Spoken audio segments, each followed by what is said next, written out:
RFI Convida. Populismo é o nosso assunto de hoje com o cientista político Tomás Zikman de Barros aqui nos estúdios da RFI. Olá, Tomás, muito obrigado mais uma vez pela presença aqui nos estúdios da RFI. Muito obrigado, Elcio. É sempre uma alegria estar aqui com vocês. Tomás, você e o cientista Miguel Lago lançaram recentemente pela editora Companhia das Letras o livro Do que falamos quando falamos de populismo? Tomás, o título deixa claro que é preciso esclarecer, né, esse conceito. Há um conceito único ou há vários conceitos para se falar de populismo? Elcio, populismo é um termo muito controvertido, não é? Aliás, nós decidimos escrever o livro por conta do desconforto que nós tínhamos com os usos muito imprecisos dessa palavra. Que existe, claro, um conceito de populismo, mas também a palavra é um instrumento nas disputas políticas, em geral, para estigmatizar adversários. E é muito curioso porque o nosso desconforto surgiu, em primeiro lugar, com falsas simetrias que são feitas a partir dessa palavra. Uma das maneiras de instrumentalizar o termo populismo é, precisamente, criando falsas simetrias, por exemplo, entre políticos de extrema-direita e políticos de esquerda. Inclusive, agora a gente vê no contexto brasileiro como essa palavra foi usada a partir de 2018 para equiparar, por exemplo, o Jair Bolsonaro, que no nosso entender é o político mais próximo da extrema-direita que nós tínhamos no Brasil até 2018, não é? Com o PT. E o Lula, em particular, que governaram o país por 8 anos e de maneira totalmente compatível com a democracia liberal, as instituições e tudo mais. Então, foi a partir desse incômodo que nós decidimos escrever o livro. E para nós, existe uma noção de populismo que nós apresentamos. Ela tem 3 traços, a gente pode até discutir. Mas para nós, populismo nunca deve ser dito no singular. São populismos sempre no plural. Porque nós achamos que, de fato, Bolsonaro, Lula e tantos outros políticos brasileiros têm traços de populismo. Mas esses traços se expressam de maneiras muito diferentes. Algumas vezes ameaçando a democracia, mas outras vezes, e essa talvez seja a grande inovação do nosso livro, romper com essa visão muito pejorativa do populismo, nós dizemos, existem expressões do populismo que na verdade aprofundam e fortalecem a democracia liberal. Inclusive, vocês, né, falando da questão pejorativa, né, que adquiriu esse termo, vão na história do populismo, principalmente no Brasil, né? Então, é o começo, na verdade, do livro, né?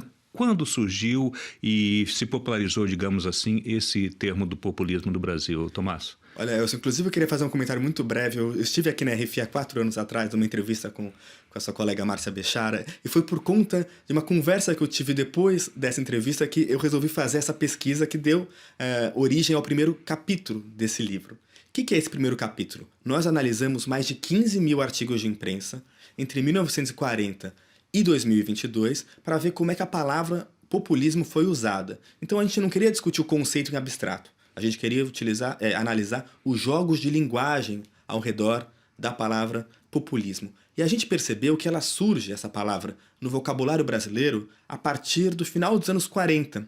E ao contrário do que acontece hoje em dia, naquela época a palavra foi reivindicada como algo positivo. Havia pessoas que se diziam populistas, algo que hoje em dia a gente não encontra. Praticamente ninguém se diz populista. Naquela época se dizia... por exemplo, Getúlio Vargas, na chapa dele que iria vencer as eleições de 50, ele chamava essa chapa de Frente Populista, numa aliança com Adhemar de Barros. E depois, vários políticos, como Jânio Quadros, e até mesmo a extrema-direita, os integralistas, reivindicavam o populismo como algo positivo. Por quê? Porque no final dos anos 40, a gente via um fenômeno no Brasil que era a migração de muitos camponeses, enfim, agricultores que vinham do interior para as grandes cidades, não é? Esse êxodo rural, e nessas grandes cidades eles começavam a participar da política. Era a entrada de setores vulneráveis, subalternizados na política, pela primeira vez, sem o voto de cabresto. Então a gente vê como o populismo foi, por muito tempo, ali nos anos 40 até os anos 60, um mecanismo significou a entrada de novos setores na política e uma democratização maior da sociedade brasileira.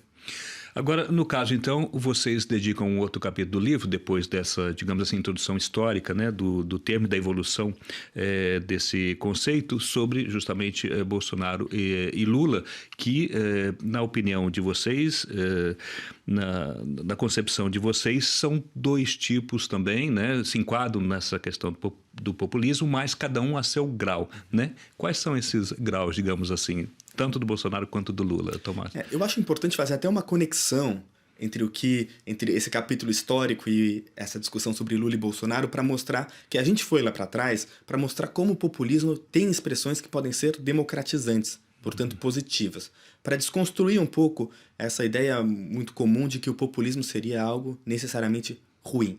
Mas isso não muda o fato de que podem haver, de fato, expressões ruins do populismo. Agora, o populismo para nós, ele se baseia em três pilares, três traços. O primeiro é uma oposição entre o povo e as elites. O segundo seria um jeito transgressivo. O líder populista, por um lado, ele se comporta de uma maneira que rompe com os protocolos, com o cerimonial, digamos, do que a gente espera da liturgia do cargo, de um presidente, por exemplo. E o populismo também pode transformar instituições. Mas cada um desses traços pode se expressar de maneira a aprofundar a democracia ou, ao contrário, ameaçar a democracia. No caso do Lula, a oposição entre povo e elite, a gente acredita ela se expressa nesses termos dos mais vulneráveis, dos mais pobres, contra aqueles que governaram o Brasil, de acordo com ele, desde a sua descoberta, não é? Então existe uma tentativa de incorporar setores subalternizados.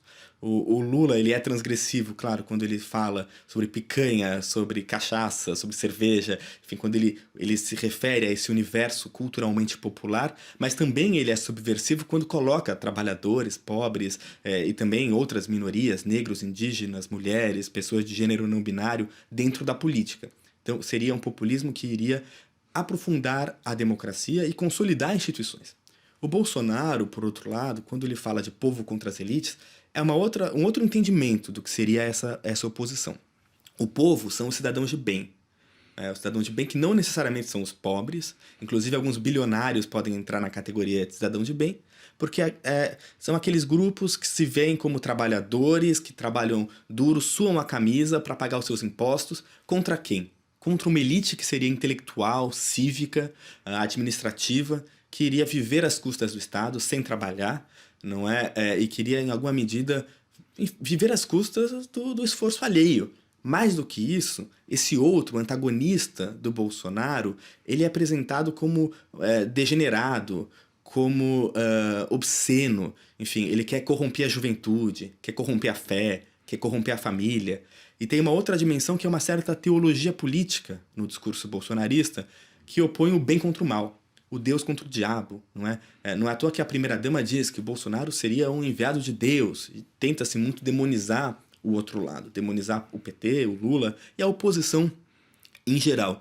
Então a gente vê como existem antagonismos diferentes, como existem transgressões diferentes. O Bolsonaro, ele é transgressivo, ele fala de maneira, enfim, grosseira em muitos momentos, mas ele não faz isso para incorporar setores vulnerabilizados. Ele incorpora aquela franja, não que todo eleitor do Bolsonaro seja isso, mas ele incorpora uma franja reacionária, que a gente poderia chamar de uma ralé, que está em várias classes sociais, não está apenas nos mais pobres, ao contrário, e que quer, na verdade, reforçar a estrutura de dominação. Então, pessoas que estavam fora da política, mas que, na verdade, ao entrarem na política, não querem incorporar mais gente, não querem colocar em questão as estruturas de dominação, mas, ao contrário, reforçar elas, aumentar a discriminação contra grupos vulneráveis e tudo mais. Então, desculpa se eu falei aqui muito, mas para mostrar como populismos são muito diferentes. Apesar de haver traços em comum, eles se expressam de maneiras muito distintas.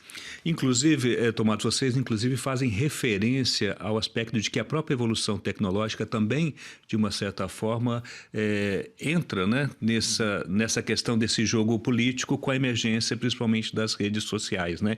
Em que sentido essa participação, digamos assim, mais ampla, né, da sociedade através das redes sociais, a gente vê isso nesse processo político e principalmente nesse processo eleitoral, se insere nessa discussão do populismo? Tem alguma repercussão, algum impacto? Não, é verdade que existem alguns fatores que podem talvez explicar ou ajudar a gente a compreender por que o populismo hoje em dia, por que se diz que hoje em dia o populismo estaria em alta. Né? Por que existem mais políticos populistas ganhando eleições no mundo? E uma delas seria as redes sociais digitais. Inclusive, recomendo aqui o trabalho de uma querida amiga minha, pesquisadora da Federal da Bahia, Nina Santos, sobre esse tema. E a gente percebe como as redes sociais digitais, elas permitem que muita gente participe do debate público, e elas têm uma arquitetura que talvez favoreça essa dinâmica povo contra elites, não é? Elas sempre favorecem o conflito. A gente percebe como, em geral, o que dá ibope, o que dá audiência, o que repercute, o que retuita nas redes sociais são sempre relações antagônicas, e além do mais elas têm um aspecto transgressivo, elas são muito irreverentes, né? Elas passam por aí. Então existe talvez algo que favoreça o populismo nas redes sociais, mas não há determinismo. Havia populismo antes, havia populismo na era do rádio, a gente mostra isso no livro. Da mesma forma, a precarização crescente das sociedades pode explicar também um pouco por que os populistas se tornam mais populares hoje em dia. De uma forma ou de outra, eu e o Miguel entendemos que populismo é uma resposta a vulnerabilidades e a desigualdades que atravessam as sociedades. E agora você e o Miguel Lago defendem algum tipo de populismo transgressivo, uma dessas linhas das quais você citou? Pois é, eu e o Miguel, a gente acredita que é não apenas importante, mas necessário que a gente explore essa ideia de um populismo emancipador. E aqui, de novo, é importante distinguir o que seria um populismo emancipador do que é o populismo reacionário. Não é? O populismo emancipador, ele não coloca em xeque as instituições da democracia liberal, mas ele vai apontar para os pontos cegos da democracia liberal. Porque, Elcio, todos os países, e o Brasil em especial, que são democracias liberais, existem setores, grupos, aos quais as promessas da democracia liberal ainda não chegaram, não é? De liberdade, igualdade, enfim, inclusão. E o que o populismo emancipador pode fazer é apontar para essas falhas. Dizer, olha, a gente tem uma democracia que precisa ser melhorada, existem grupos que precisam entrar nesse jogo da democracia.